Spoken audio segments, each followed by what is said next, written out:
Et tout le monde sait que finalement, le PSG, c'est pas vraiment l'intérêt dans ce match. Bien sûr qu'on va scruter ça, mais le PSG va décider du sort de ce match. Luis Enrique va décider aussi du sort de ce match en fonction de sa compo. Bon, tout ça, on le sait. Le PSG est au-dessus, le PSG est plus fort. En fonction de la compo, il est plus ou moins plus fort.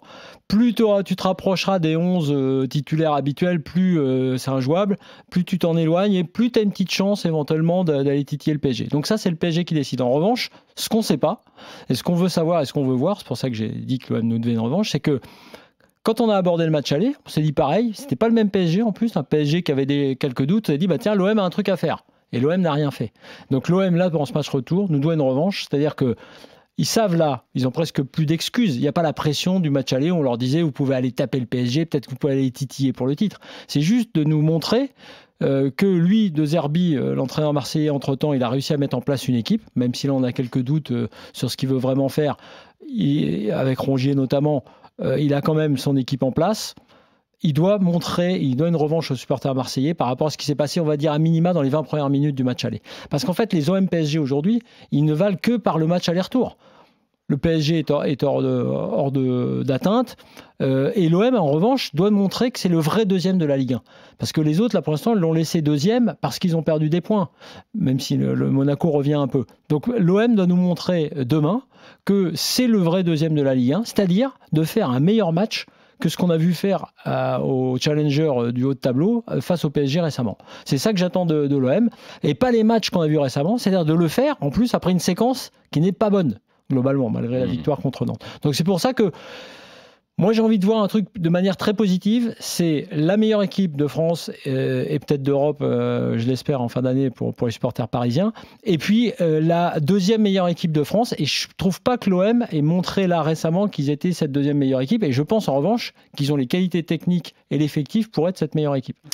Walid, vas-y, allume ton micro. Mais ce qui est fou, c'est je crois qu'après Angers, il me semble qu'on se le disait en émission que c'était la vraie deuxième meilleure équipe de France. Et c'est vrai que depuis, la dynamique, elle s'est un peu inversée. Moi, j'ai pas du tout aimé le match contre Nantes, notamment.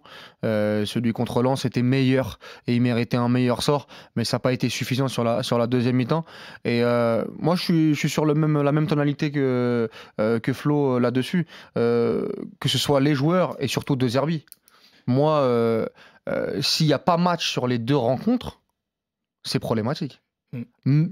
Tout PSG, tout gros PSG qu'on voit en ce moment, qui est une très très grande équipe d'Europe, un PSG qui va peut-être être remanié, même si c'est une équipe très compétitive, un PSG qui vient de faire 120 minutes plus une séance de tir au but avec un exploit, pas exploit, à Liverpool, à Anfield, en se qualifiant en quart de finale avec toute l'énergie mentale que ça comporte pour des joueurs de très très haut niveau. Si l'OM n'a pas la dalle de faire un gros match et d'essayer de rivaliser, je dis pas de gagner le match, mais ou de faire un nul, mais au moins qu'il y ait match. Ouais, mais ils peuvent avoir la dalle. Non, mais s'ils prennent fessé, mais s'ils prennent fessé par le Paris Saint-Germain, en ayant la dalle. D'accord, il peut y avoir un écart de niveau abyssal. Oui, non, mais il ne devrait pas avoir un écart dingue entre le Paris Saint-Germain et l'Olympique de Marseille, entre Luis Enrique et De Zerbi. On doit voir des choses. Avec tout ce qu'on a dit de bien sur l'OM par moment cette saison, même que c'est l'occasion. Ben oui, c'est l'occasion de montrer. Et puis même sur le gap qu'ils doivent réduire sur les prochaines années. Et ça, ce point-là, aujourd'hui. Si tu prends 2 tartes, aller-retour, tu finis à 18 points ou 15 points à la fin de saison. Ça sera plutôt 20 points si t'as pris 2 tartes. Hein, 20, voire. Oui, ou 20 points. Bon, on dit quoi ?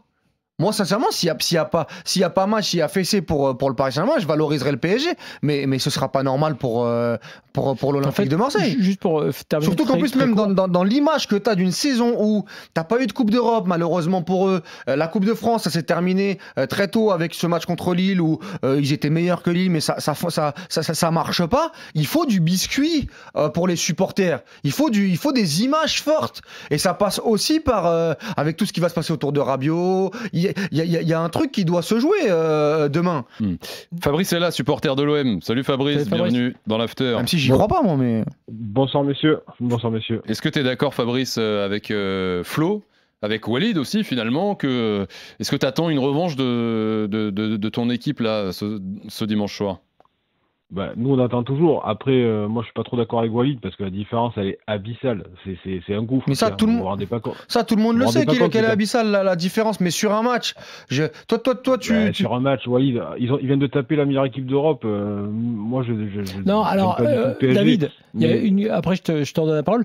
Juste un truc. T'as raison sur la différence. Je l'ai dit tout à l'heure. Si le PSG décide de mettre, par exemple, sa toute meilleure équipe et de jouer le match à bloc, ils sont morts. Mais comme tu as vu récemment que le PSG n'a pas joué à bloc tous ces matchs, y compris contre Rennes par exemple, n'a pas mis son équipe type par exemple contre Rennes, et que Rennes a fait 20 minutes très intéressantes contre le PSG. Lyon les a challengés aussi. Lyon les a challengés. Donc moi ce que je veux te dire, c'est tu compares ton OM qui est deuxième à ce Rennes par exemple, à ce Lyon, et surtout tu le compares aux 3 équipes qui suivent Marseille, c'est-à-dire Nice, Monaco, Lille. En ce moment, ce que font Nice, Monaco et Lille n'est pas à la hauteur de ces challengers de la Ligue 1. Tu vois, Nice qui rate des occasions, là, l'OM doit être au moins l'équipe dont on dira à la fin du match, ok, ils ont perdu par exemple, mais ils ont fait un truc, ils les ont bousculés. Mais si tu veux prendre les exemples en comparant, Lille au match aller, il challenge le Paris Saint-Germain sur 15-20 minutes. Il y a un moment où on se dit ça peut faire de 2. On se rappelle, il y avait eu erreur d'arbitrage, pas erreur d'arbitrage avec le coup de gueule de Genesio. Nice à l'aller, première mi-temps, il challenge le Paris Saint-Germain. T'as raison, c'est première partie de saison parce que c'est pas le même PSG. Oui, après c'est pas le même PSG, c'est vrai. Mais je vais venir. Monaco là-bas, il mène 2-1 à un moment donné dans un bout de match. Lyon là au retour, il y a 15-20 minutes où il y a un peu le feu. Juste voir le feu. On peut voir ce feu, mais à un moment où qu'il y ait un truc, qu'il y ait un doute, ou qu'il y ait un match, ne pas voir, que ça fasse pas pchit comme à l'aller. Fabrice au 32-16. Si je peux en placer une. Vas-y. non, mais moi je suis ok, mais ils ont toujours fait les matchs contre nous. Et ils vont se faire un malin plaisir à le faire demain. Je veux dire, j'y crois pas. Je veux dire, à chaque fois, Colgate, Marquinhos, là, il est content. Ils vont les faire le match. Il n'y a pas de souci. Ils le font pas tout le temps, pas tout le temps au parc d'ailleurs. Finalement, quand tu regardes sur les 10 dernières années, ça a des fois été plus accroché au parc qu'au Vélodrome. Ouais. Moi, comme disait tout à l'heure Walid, nous on attend un biscuit. Moi, le seul truc qui pourrait faire Marseille, c'est leur entrée dedans, quoi. Et encore, je pense que ça suffirait pas. Mais nous, notre biscuit à nous, c'est qu'on avançait l'heure de l'apéro. Comme ça, pendant 2 heures, on sera tranquille, et après, on se fera ouvrir. Mais on le sait qu'on va se faire ouvrir. J'espère que les joueurs n'ont pas cette mentalité, ni le coach. Mais tu vois, c'est ce que j'allais dire. Je t'entends, Fabrice, et on a beaucoup de supporters de l'OM ici à RMC, on discute, et il y a un défaitisme assez. Où moi, j'entends tout le monde dire, ouais, on va en prendre 4 ou 5. On en est là, vraiment, Fabrice?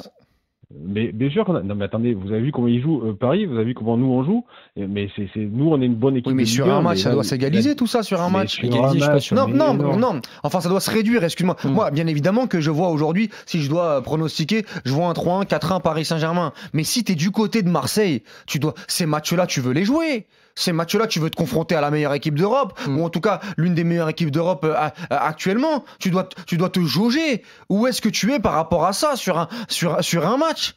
Et sincèrement, ce sera une grosse déception du côté olympien si tu prends une grande tarte. Hein. Merci Fabrice d'avoir été là. Ouais, bon match à toi quand même. Hein. J'espère que ça ira quand même pour toi. À très vite sur RMC. Question pour cette équipe marseillaise. On a parlé un peu de Paris. On en a dit un mot hier. Roberto De Zerbi, Rongier, tu étais en conférence de presse.